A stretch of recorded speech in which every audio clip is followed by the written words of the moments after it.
Neverending Chain by Dragon Translator. Chapter 152. My Son. Stoic decided to give it a few days before he confronted Beata. He chose to act like his son would and let the time temper his anger.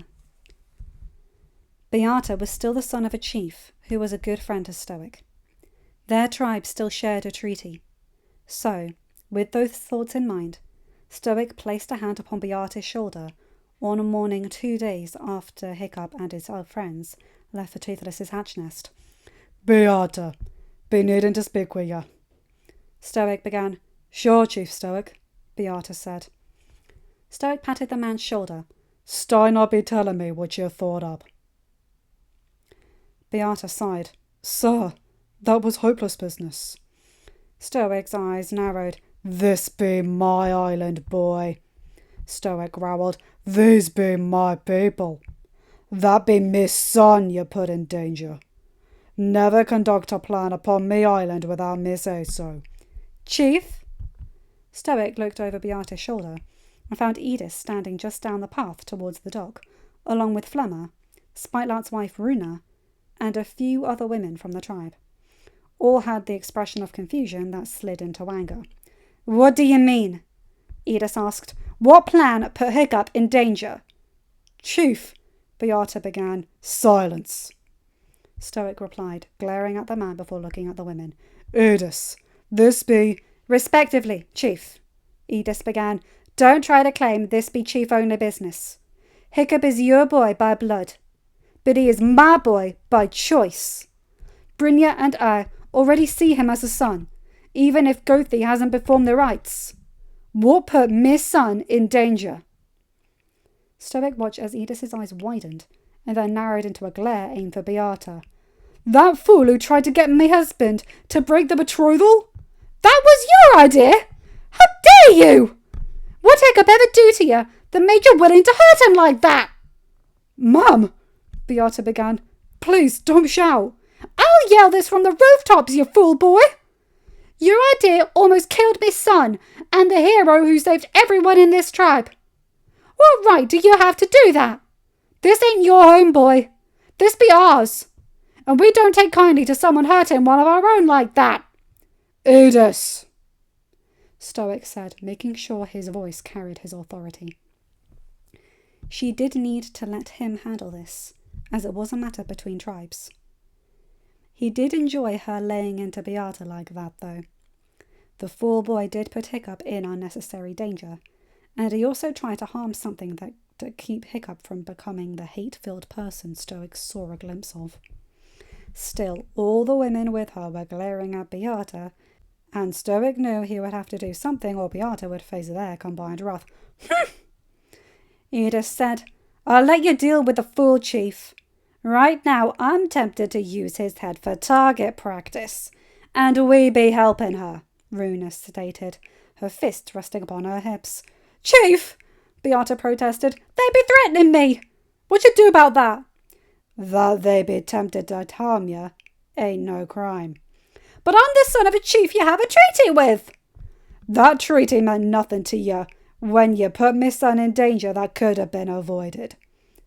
Stoic leaned down, getting right in the man's face. "Never again, boy. You have an issue like that. You best come to me first, or you'll regret it, and your father had nothing to say about how I be dealing with you." "You took my son's tail fin." Hiccup swallowed hard and looked up at the blue-eyed Night Fury. She had remained quiet as the tale began, since it was Toothless's family he was speaking to, and he was not sure how much or how little Toothless's brother told them. Hiccup decided to withhold very little as he gave the story. He would bear his desire to kill a dragon. He would own up to his transgress against Toothless, and his role in harming their son. He did leave out his reasons. They were no longer valid to him. He had no right to harm another just to gain acceptance. He had no right to use that want as an excuse to his brother's parents. That he had used as an excuse before now sickened him. He heard Astrid and his friends grunt seconds before he heard Astrid's voice. I can only guess you are addressed as Queen of the Nest, Astrid began, moving to stand beside Hiccup. Hiccup reached out, placing a hand upon her arm. He needed her to stop. She stared at him, but then looked back to the Night Furies. She tipped her head. I am Astrid, ma'am. I am Hiccup's intended. He seems to have left something out, and seems reluctant to tell you the whole truth of the matter. Astrid. No, Hiccup. We were so wrong back then. If we had once looked beyond what we thought we wanted, and saw what we had right in front of us instead, Toothless would still have both his tail fins. You would still have your left leg. Yep, Toothless's brother said. Future queen of her nest right there. Young Alpha, you would be better off just letting her speak. Toothless's brow furrowed. I should still never have harmed Toothless just to gain acceptance. Gain acceptance? Toothless's father asked. Astrid laid a hand over Hiccup's, but looked up at Toothless's family. Sir, we held many beliefs. Sir, we held many wrong beliefs before the war ended. We were wrong about the dragons and why they raided us. She faced Hiccup. We were wrong about who he really was and how much he meant to us all. And we did not see how great he was with our narrow minds.